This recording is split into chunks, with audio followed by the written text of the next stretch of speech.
Já faz um tempo que eu assisti Naruto, então eu decidi reassistir e ler o mangá ao mesmo tempo. Eu sou o Skyper e eu tô aqui com... A Ju. E hoje a gente vai analisar o primeiro episódio de Naruto. Aproveita e já se inscreve no canal e ativa as notificações. Depois que eu decidi fazer esse vídeo, eu fui pesquisar algumas curiosidades sobre a série, né, sobre o desenvolvimento, e sobre o criador, que é o Masashi Kishimoto. Então agora a gente vai para um momento de curiosidade da Wikipedia. Kishimoto, ele sempre foi fã do trabalho do Toriyama. Você sabe quem é o Toriyama? Não sei. O Toriyama, ele é um cara nada relevante na indústria de animes e mangás. Ele só fez Dragon Ball e ele também é o designer de arte de Dragon Quest. O Kishimoto, ele não tinha dinheiro pra comprar a Weekly Shonen Jump. Pra quem não sabe, mangás lá no Japão são publicados dentro de revistas, então o Kishimoto ele só conseguia acompanhar os mangás porque um amigo comprava pra ele, né? Comprava e emprestava pra ele. E aí no high school, que é tipo o ensino médio, assim, ele começou a perder o interesse de mangá justamente pra praticar esporte. Claramente um otário. Sabia que o criador do mangá de Naruto praticava beisebol e basquete, velho. Muito aleatório, né, velho? É extremamente aleatório. Depois ele viu um pôster de Akira, a paixão dele voltou e ele decidiu imitar o estilo do Katsuhiro Otomo. Então ele ficou treinando aí durante anos numa montanha e ele no final ele decidiu fazer uma faculdade de arte. Durante o período da faculdade ele decidiu fazer um mangá de samurai. Nada a ver, de novo. Tem algumas coisas de samurai, assim, em Naruto, mas são poucas coisas, assim, que tem. Ele tinha decidido isso porque a Shonen Jump, a Weekly Shonen Jump, na verdade Shonen Jump é uma revista diferente, ela já não publicava fazia um tempo, até que ele começou a ler Blade of the Immortal e Rurouni Kenshin. E aí ele se viu numa situação que ele não conseguia escrever a altura, que é literalmente 2 obras de samurai. Isso é uma coisa que acontece com todo artista, não achar que seu trabalho tá bom o suficiente pra ser publicado. Então o Kishimoto, ele tentou fazer um outro mangá, só que tava mais seinen do que shounen. E ele acabou deixando o projeto de lado. Muita gente usa shounen e seinen pra definir... O que é seinen? Então, é isso que eu vou explicar. Muita gente usa shounen e seinen pra definir gênero de mangá. Você já viu? Ah, esse anime é um shounen... Não, shounen eu sei o que é. O seinen, ele seria um shounen de adulto. Ah, Sim, porra. é um mangá mais adulto, não um shonen de adulto, mas é um anime um pouco mais adulto, assim. Shonen e seinen, na verdade, são demografias. Então, shonen, esse mangá ele é focado no público adolescente. Seinen, esse mangá é focado no público adulto. Por aí vai, entendeu? O primeiro sucesso de Kishimoto foi um mangá piloto que foi chamado de Karakuri. Eu achei bem ruim. Não? Eu li. Eu achei muito ruim. Eu achei extremamente ruim. E passa numa sociedade depois de uma pandemia. Coincidência. E a cura de uma doença era um implante, mas esse implante fazia com que o governo pudesse controlar as pessoas. Nossa. E assim, pelo menos foi o que eu entendi. Porque As teorias da conspiração. Ele é bem ruim, assim. Eu adoro quando uma obra usa a teoria da conspiração pra fazer parte da obra. Esse é um dos motivos de eu gostar tanto de Call of Duty Zombies, porque ele pega um monte de teoria da conspiração, mistura que é balai, é muito louco lá com um negócio ancestral, Lovecraft, os negócios. Eu acho maravilhoso. E em 1997 ele lançou um one-shot chamado Naruto. Era um one-shot? Era um one-shot. Só que nesse one-shot, não é o Naruto que a gente conhece. O one-shot, ele começa contando a história de um demônio raposa que foi derrotado por 9 guerreiros. E o Naruto é o filho dessa raposa, que foi resgatado pelo único guerreiro que sobreviveu. E esse guerreiro que sobreviveu, ele seria o terceiro Hokage, assim. Ih, que merda. E aí, depois de causar umas confusões, que inclui mijar em cima da cabeça de um garoto que tava enchendo o saco dele, ele faz isso, ele faz uma armadilha pro garoto e mija em cima do coisa. Aí ele é mandado pra uma cidade com o objetivo de fazer um amigo. O terceiro Hokage lá vira e fala, cara, você tem que fazer... Ele é tipo um sábio, assim. Ele fala, cara, você tem que arranjar um amigo. Você vai arranjar um amigo lá na cidade. E aí, beleza. A história, ela é realmente bem seinen. Você tem arma, você tem assassinato, você tem roubo, você tem Naruto bebendo e mais um monte de coisa. Quero ver isso, não. Realmente é. Se você quiser que eu faça um vídeo só sobre essa história, eu faço, porque tem mais coisas que acontecem na história, eu acho interessante de analisar, é só você comentar aí embaixo. Aí depois disso, né, que o Kishimoto foi indo pro lado seinen, até que um editor dele falou, véi, tenta o Shonen de novo aí, vai que dessa vez vai. Os dois retrabalharam Naruto, mandaram pra Shonen Jump, e assim nasceu o nosso Narutinho. E você sabe também que tem aquela coisa, né, o Naruto, ele era um desenho que ele tinha sido feito antes pelo Kishimoto, quando ele era mais jovem, e esse desenho tava guardado lá. Então ele tava pensando em ideias, quando ele viu aquele desenho, ele já sabia que aquele seria o protagonista da série dele. Cagado. Já tinha criado o protagonista antes de criar a história. E já tinha criado a história antes de criar a história. É porque é muita ideia que a gente acaba descartando. Inclusive, até pra vídeo tem muita ideia que eu acabo descartando. Eu sei que eu vou resgatar essas ideias depois. Eu tive um editor porque eu não tenho paciência. Então, agora vamos com o contexto aqui. Eu acho que vocês já entenderam que eu entendo bastante Naruto. Eu já assisti Naruto. Muitos episódios eu assisti mais de uma vez. E depois da luta do Sasuke contra o Kabuto, eu fui pro mangá e eu acompanhei por lá até o final. E você?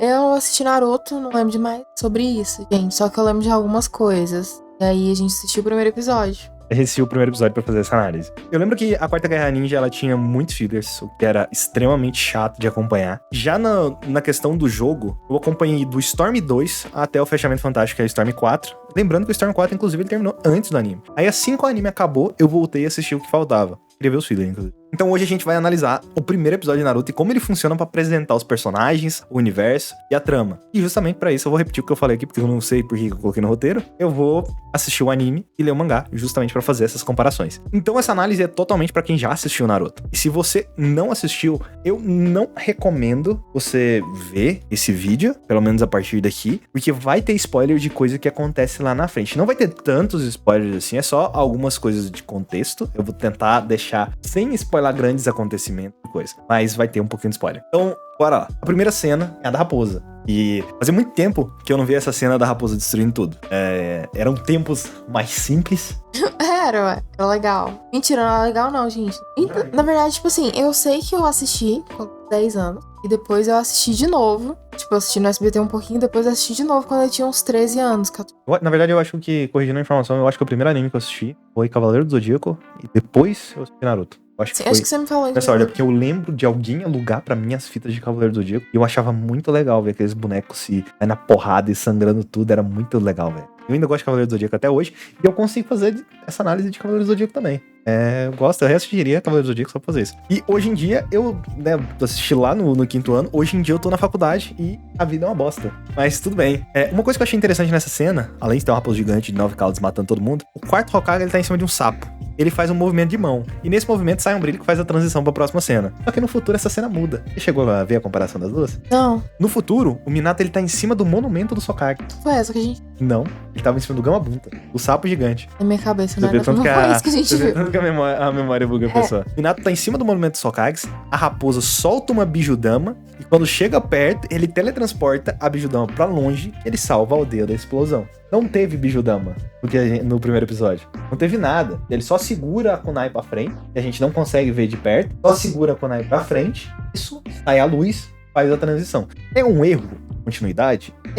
Mas assim, não é relevante, porque o Ké sabia como que ele ia trabalhar isso no futuro. Então, tem várias coisas no Naruto que são assim, inclusive. No Canon, o único momento que o Minato usa o sapo, eu acho que esse é o Gamabunta. Eu acho que o Gamabunta é o sapo pai, e aí tem o sapo filho que é o Gamakitchen, uma coisa assim. Qualquer coisa me corrija nos comentários. É quando ele invoca o Gamabunta pra ele cair em cima da raposa. E logo depois ele teletransporta a raposa. E como eu falei, tipo, é um problema? É óbvio que não, mas é muito interessante ver como as coisas mudam com o tempo, né? Realmente isso acontece muito em anime, de você deixar um monte de coisa em branco pra ir preenchendo depois. Tem momentos que essa coisa de você usar uma lacuna pra preencher alguma coisa pode ficar ruim. Tipo, um personagem tirar um poder do nada pra lidar com a situação. Mas aqui é mais deixar o mistério no ar e desenvolver depois, sabe? Inclusive, nessa introdução, em nenhum momento deixa entender que o Naruto é o filho do quarto Hokage. Só fala que ele sacrificou a própria vida pra selar a raposa dentro de um corpo humano. Fala que ele é o filho. Embora é a única pessoa loira da aldeia, né? Pois é, né? Como ninguém nunca pensou nisso? Como o Naruto nunca pensou nisso, porque todo mundo sabe, menos ele. Faz sentido. Então o Kishimoto, no geral, ele deixa vários elementos pra trabalhar depois. E aí tem a cena clássica do bebê Naruto, que inclusive quando você percebe que várias cenas de Naruto, não é só a cena do banco lá são várias cenas ao longo de Naruto que são reutilizadas aos montes, assim, né? Sim, Sério. eu já percebi. Então, os ninjas que conseguiram deter a raposa não conseguem pegar uma criança de 12 anos que pichou os Hokages. Imagina se em algum momento tivesse um ataque nessa. E eu quero dar destaque pra essa cena em específico. Naruto ele faz um clone pra despistar os ninjas. Guarda essa cena na sua cabeça. A gente não tem muitos personagens sendo apresentados no primeiro episódio. Serve mais pra apresentar o mundo, a narrativa e o Naruto em si. O Iruka e tal, esse tipo de coisa. E até mesmo o terceiro Hokage, mas esses fazem muito parte do mundo, assim. Eu acho que os dois personagens principais que tem aí é tanto o Iruka quanto o Naruto. Então, nesse início, por algum motivo, o Iruka pega o Naruto fazendo a tretalhagem lá que o Naruto faz, e o Iruka joga todo mundo da sala contra o Naruto. Grande cuzão, né? Um grande cuzão. Ele realmente joga todo mundo da sala contra o Naruto. Depois ele quer pagar de bonzinho. O Iruka não é bonzinho. Eu gosto do Iruka, gente. Para. Não, mas assim, Cara, porra, vou o cara passar precisava. Você precisava. Por mais que não apresente muitos personagens, tem alguns personagens que aparecem ali, só fazendo o jutsu de transformação. Então, isso é um relance dos personagens que vão aparecer no futuro. Você tem a Sakura, aquela questão do pensamento dela e tal, que o pensamento dela aparece na tela, em outro tipo de animação. E ela buscando a aprovação do Sasuke, nesse quesitozinho a gente já sabe, essa garota gosta daquele garoto lá. E aí a gente vê o garoto que ele parece que ele não liga pra nada, ele simplesmente vai lá e faz o jutsu. Então parece que ele meio que não se importa com ela. Aí você tem a Ino e o Shikamaru puto com o Naruto e a Hinata mentalmente apoiando ele. Gente, a Hinata é uma burra, né? Então, tipo assim, você já consegue estabelecer uma relação entre os personagens ali. Você tem a Sakura que gosta do Sasuke, mas parece que o Sasuke não se importa muito porque ele não faz nenhuma reação.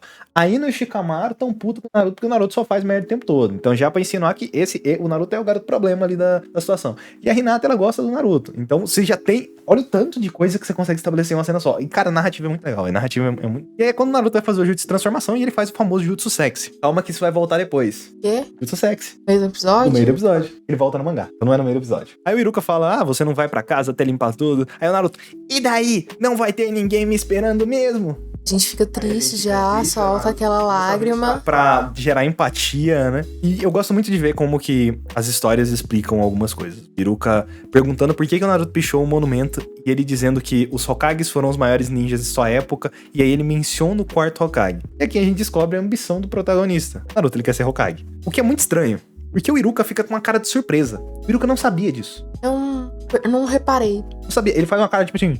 Ele fecha a boca assim, só engole o macarrão assim meio assustado. Você nem entalado. Pra mim. O bagulho fica entalado assim, um macarrão, tá ligado? Então, ele não sabia o principal objetivo do Naruto. Sendo que o Naruto era um aluno dele. O que significa que ele é um péssimo professor. De não saber... Então, o Iruka não só é uma péssima pessoa, como a gente já demonstrou aqui, como ele é um péssimo professor também. Dá a entender que ele é uma pessoa legal. Só que a empatia que ele tem pelo Naruto, ele desenvolve só durante o episódio, o que não é tempo suficiente pra... Eu tô problematizando demais, né? O que não é tempo suficiente pra desenvolver uma empatia com alguém. Principalmente com alguém que tá relacionado com aquilo que a gente vai chegar lá na frente. Foi só durante esse episódio. O que dá a entender que o Iruka tem uma relação com o Naruto, mas ele sequer sabia do principal objetivo do Naruto, tá ligado? Ele nunca tinha sentado pra conversar com o Naruto. Nesse ponto, meio que dá a entender que o Iruka já era a pessoa mais próxima do Naruto ali. O Iruka tem algum jutsu? Não é nada, né? Eu gosto muito de Naruto, tá? Eu falo essas coisas aqui, mas eu gosto muito de Naruto, né? O intuito aqui é analisar. Durante essa conversa, é estabelecida no universo que todos os ninjas usam bandanas. Justamente porque o Kishimoto tinha preguiça de ficar desenhando os óculos do Naruto. Errado. Gente. Porque o óculos ele é muito mais detalhado do que um negócio reto, assim, só com a bandana. E ainda assim, o símbolo da bandana sai cagado em alguns trechos da animação. Então, pensando um pouco mais pra frente, tem um novo elemento que ele é criado pra gerar a quebra de expectativa, que é um elemento básico do Shotenken, aquela estrutura narrativa lá dos mangá e tal. O Naruto, ele tenta fazer um jutsu de clonagem. E simplesmente ele faz um clone todo cagado. Porém, você lembra do que eu pedi pra você lembrar? Lembro. E naquela cena lá do início, ele já tinha feito um clone. Exatamente. Então, existe um furo no meio do episódio. Por que o Naruto não consegue fazer um clone ali? Mas eu tenho uma teoria. Vou defender o Kishimoto aqui. Eu tenho uma teoria pra isso. Passa o pano, vai. O Naruto, ele deve ser aquele tipo de aluno. Ele estuda, ele sabe fazer a coisa, mas na hora da prova ele é ruim. É uma boa teoria. Então, olha aí. Ou é só um furo de roteiro mesmo, mas eu prefiro ficar com a teoria. Eu vou defender Naruto aqui. Eu vou defender Naruto. Aí nessa cena, tem um outro sensei, que é o Mizuki. Inclusive, ele defende aquela atrocidade que o Naruto chama de clone, né? Ou seja, ele é bonzinho, né? Pra gostar do Mizu. Pra você não gostar... tipo assim, o Iruka, por mais que ele é o cara bonzinho, ele também é o cara... Não é mal, assim. Ele é... Meio termo. Ele é rígido, digamos assim. E aí corta pra cena do balanço, que é a cena que ela é mais repetida da história dos animes. Da história dos animes, é a cena que ela mais é repetida, eu acho. Todo clássico, todo Shippuden, eu acho que de todos os animes também, mas, não é possível. Gente, todas as vezes eu fico triste. Porra do Kishimoto, ele sabe. Ele sabe de pegar ali. E o diretor do anime, ele sabe que ele bota a musiquinha. Muito triste.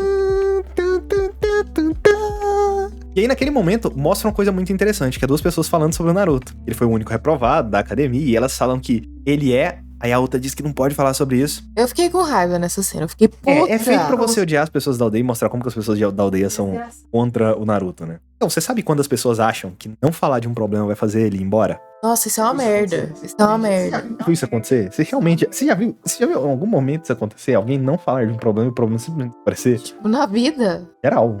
A vida não acontece. Você tem que resolver o problema. O problema continua lá, a gente só se fode. Qual que é o problema do terceiro Hokage? Ele não quer resolver. Na verdade, nem tem problema, velho. É só falar a verdade. Nem tem problema. É só cuidar da criança, velho. Tá escrito no roteiro aqui. O cara proibiu todo mundo de falar sobre o ataque, gerando medo em todo mundo e fazendo com que o Naruto fosse excluído. Ele não contar, ele gera o medo.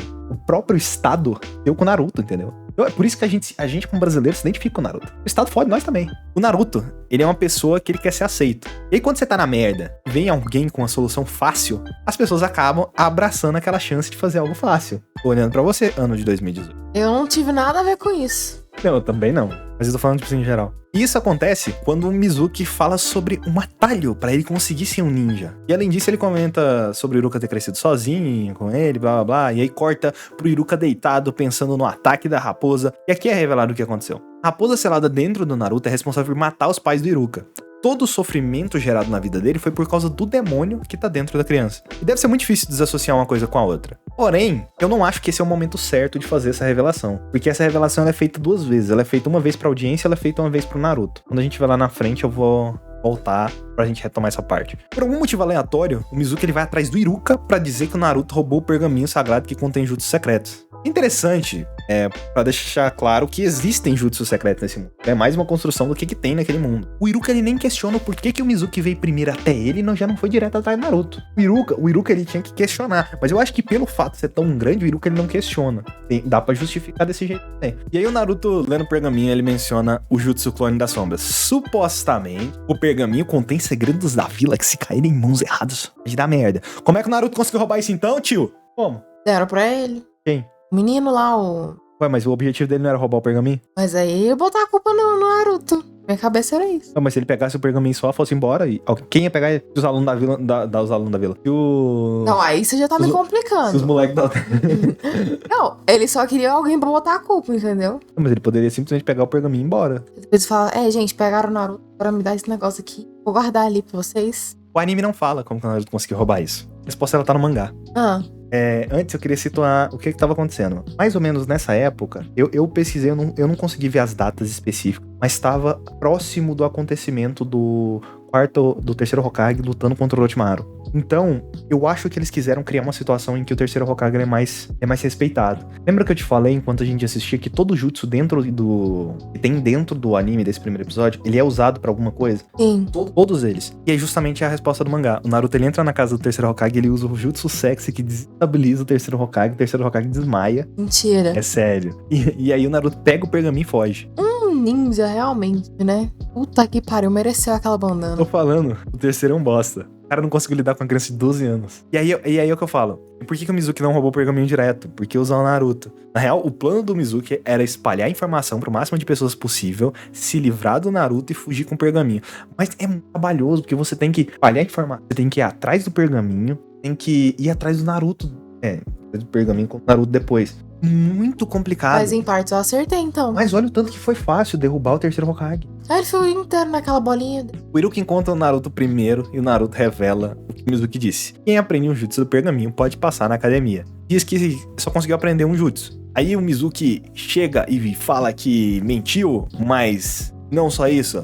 Nesse momento tem uma cena em que o Mizuki revela que mentiu. Eu não sei pra que essa cena tá aqui. Eu acho que seria muito mais interessante ter uma revelação quando o Mizuki chega. O Mizuki chega e já tá com as kunai inclusive ele pega o Iruka de surpresa. Mas a gente já sabe quem que era o inimigo. Eu acho que não deveria ter a cena do Mizuki falando que ele era o inimigo, assim, que ele era o plano dele. Ele só tacava as kunais e aí sim cortava e revelava que era o Mizuki. Seria um choque maior pra audiência. E aí, felizmente, o Mizuki, ele entrega o plano do terceiro Hokage. Pra mim é o grande vilão do anime. Por quê? Que ele fala segredo que tá sendo guardado há 12 anos. A raposa tá dentro do Naruto e por isso todo mundo exclui ele. Entendeu? Ele revelou o plano do terceiro Hokage aí. O plano do terceiro você tá falando Hokage, que o terceiro Hokage é o vilão. o terceiro Hokage é o vilão. O terceiro Hokage, ele tava planejando esconder isso do Naruto pra fazer o Naruto ficar puto da vida, o Naruto perder o controle, o Naruto virar raposa no meio da aldeia e matar todo mundo. Esse era o plano do terceiro Hokage. Será? Oficialmente, não. Na minha cabeça, Faz sentido. Porque faz muito sentido. Pelo tanto que ele é cuzão ali.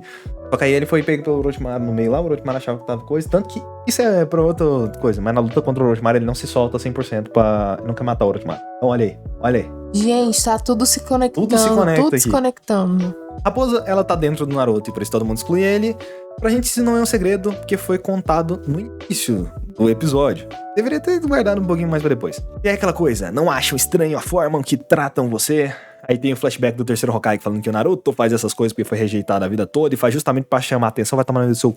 Mas o menino quer atenção, gente. Por que ele foi rejeitado a vida toda? Porque o cara não conseguiu Não, porque o cara é arrombado. Exatamente. Gente, desculpa, eu sei que tá tentando usar palavras mais delicadas.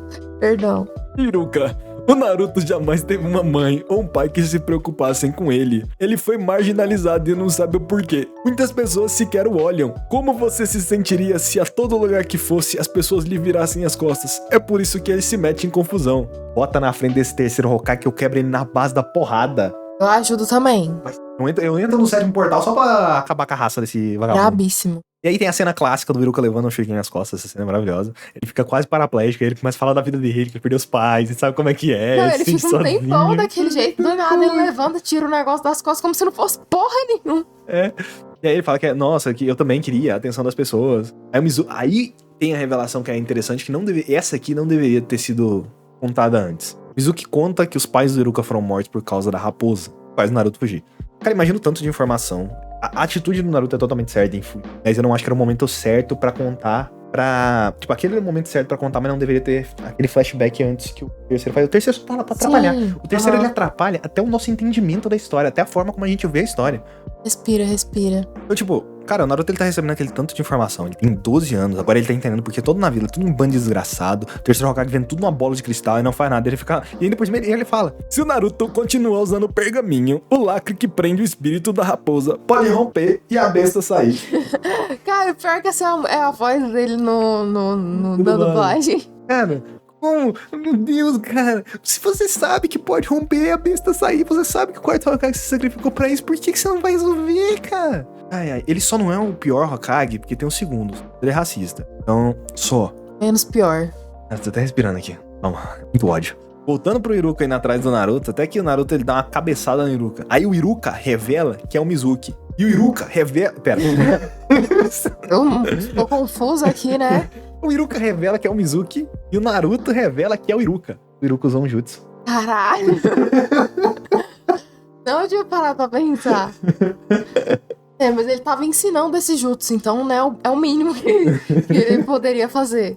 Sabe qual que é o mais engraçado disso? O que eu falei, todos os jutsus que são mostrados, eles são usados. Absolutamente todos.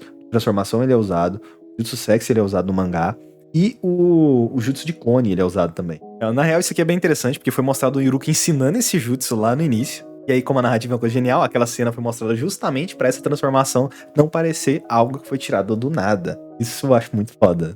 Mostra uma coisa antes pra ser usado depois. Porque nesse momento você já tinha esquecido já desse jutsu. Porque você achava que, é só mais um elementozinho na narrativa. Mas não, eles podem se transformar. E essa técnica de mostrar uma coisa antes e usar depois se chama foreshadowing. Olha aí. Aqui você tem informação. E aqui começa a coisa que mais aparece em Naruto. Que é o maior poder de todos. É o discurso no jutsu.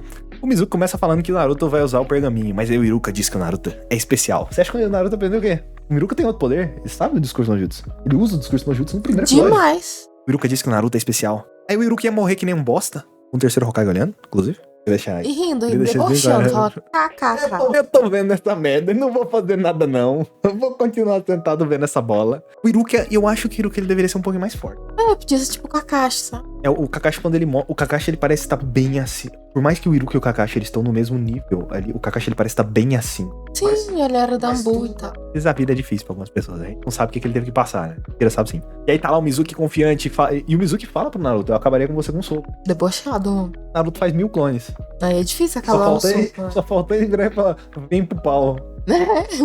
Gente, com a narrativa. É exatamente nessa hora. Mizuki confiante, Naruto faz 1000 clones, Mizuki tanca o cu. E aí ele tomando porrada, né? Enquanto a câmera vai se afastando, porque seria muito caro pra animar 1000 clones dando porrada na porra do Mizuki. Mas agora vamos lá. Outro rage. Todos os meus rages é relacionado a como o terceiro Hokage gerencia a aldeia. Nenhum ninja conseguiu encontrar o Naruto. Além do Iruka, nenhum ninja conseguiu encontrar o Naruto. Só o Iruka. Então, se tivesse uma invasão nessa aldeia, tudo ia pro caralho. Pois é, todas as invasões depois é o Naruto que tanca. Exatamente. E a próxima, a invasão que tem depois é realmente o Naruto que tanca. O terceiro Hokage ele tava assistindo tudo. O Iruka quase morreu. A raposa poderia sair do Naruto e não fez nada. Eu ia falar, realmente, gente, que fatalidade. Não pude fazer nada pra resolver isso. Realmente, que fatalidade. Ele morreu, a raposa saiu. E agora? O que é que eu vou fazer? O Iruka dá a bandana pro Naruto e o episódio acaba com ele se abraçando. Esse episódio, ele é muito bom. Na real, a maioria dos episódios de anime são muito bons. A forma como a bandana funciona como uma conquista pra toda a jornada do Naruto ao longo do episódio. A gente vendo o Naruto sair de uma pessoa abandonada pra uma pessoa que tem alguém, o Naruto agora ele tem o Iruka. E é aquela coisa, né? Por mais que às vezes o episódio deixe entender que o Naruto já tinha o Iruka antes, o Naruto nunca teve. Sim, gente, dá pra chorar no final do episódio. Dá pra chorar, viu? E aí depois vem a ending triste. É muito boa, por sinal. Naruto descobre parte da verdade sobre a raposa e ele tá mais próximo do sonho dele, que é ser Hokage. A gente literalmente viu o protagonista sair, posta pra ser um... Ele pulou passos. Por exemplo, o primeiro episódio de One Piece, se quiser eu faço análise de One Piece também, não tem problema não. O primeiro episódio de One Piece... Olha, esse menino tá muito disposto. O que tá acontecendo? O primeiro episódio de One Piece não tem isso. O Luffy, ele sai do 0 pro 0. Tanto em questão de personalidade, quanto em questão da trama. O Luffy não ganha nada. O que é apresentado no primeiro episódio de One Piece é o mundo que é apresentado pra gente. Em Death Note, por exemplo, já muda. Death Note também faria análise. Death Note já muda essa história. Porque no primeiro episódio é apresentado, né, os conceitos daquele mundo, algumas regras daquele mundo e o objetivo. O objetivo a gente vê no final, dele falando que ele vai se tornar o deus daquele novo mundo. E o Naruto a gente já sabe o objetivo antes. Não, mas é legal fazer essas comparações. A primeira engine, ela é fantástica, é óbvio que eu não vou colocar ela aqui. E assim, sobre a primeira engine, eu acho que inclusive caberia mais analisar num terceiro, quarto episódio, assim, porque essa engine, na verdade, mostra o Naruto andando sozinho, andando no meio de um campo de florido, até que ele cai nesse campo, corta e ele tá com a bandana. E com a bandana aparece tanto a Sakura quanto o Sasuke do lado dele, mostrando que ele não tá mais sozinho. Agora ele tem algumas pessoas ali, agora ele tem alguém. E aí você tem a pós-crédito mostrando o Konohamaru, personagem extremamente mal aproveitado. Aí isso aí é conteúdo para outro vídeo. 37 minutos de bruto. Se você gostou desse vídeo e quer que eu continue analisando Naruto, eu acho que eu falei tudo que eu tinha pra falar. Eu realmente acho que eu falei tudo que eu tinha pra falar. Deixe seu like, se inscreva no canal, ative as notificações. E se você quiser falar comigo, tem o meu Twitter tem Discord aí embaixo. Tem os comentários do YouTube aí pra todos os rage, todos os que eu falei errado. Por favor, me corrija aí o que eu falei errado. E você que tá assistindo vai ver os comentários, que deve ter coisa legal lá. Ou também não tem nada também. Você quer se despedir? Tchau. Então é isso, pessoas. Tchau. Eu sou o Skyper e eu vejo vocês no próximo vídeo.